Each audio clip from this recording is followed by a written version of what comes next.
Bismillahirrahmanirrahim. Assalamu alaikum. Dear friends, welcome to Islamic Society. آج میں آپ کو حضرت عیسیٰ علیہ السلام اور ایک میلے کچیلے جانور کا واقعہ سناؤں گی۔ ایک دفعہ حضرت عیسیٰ علیہ السلام دریا کے کنارے جا رہے تھے کہ اچانک آپ کی نظر ایک سفید نورانی رنگ کے جانور کو پڑی۔ دیکھتے کیا ہیں کہ وہ جانور دریا کی میلی کیچڑ میں لوٹ پوٹ ہو رہا ہے، جس سے اس کا بدن میلا ہو گیا۔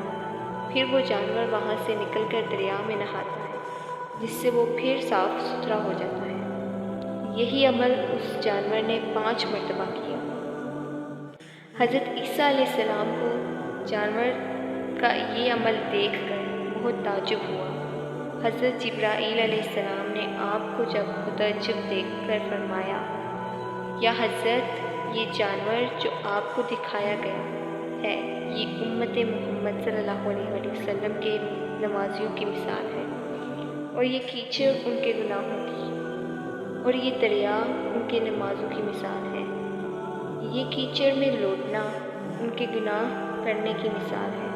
بس جس طرح یہ جانور کیچڑ میں لوٹا اور نہا کر پاک و صاف ہو گیا، اسی طرح امت محمد کے گناہ گار ان 5 نمازوں کے سبب اپنے گناہوں سے پاک و صاف ہو جائیں گے۔ پیارے دوستو، یہ ہماری کس قدر سعادت مندی ہے، خوش قسمتی ہے کہ اللہ نے ہم پر نماز فرض فرمائی۔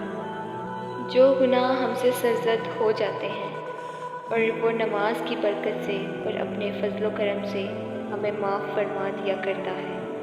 یہ واقعی ہمارے پروردگار کا بے حد کرم ہے۔ اللہ کے اس کرم کے خزانے کو جو نہ لوٹے وہ کس قدر بد نصیب اور محروم ہے۔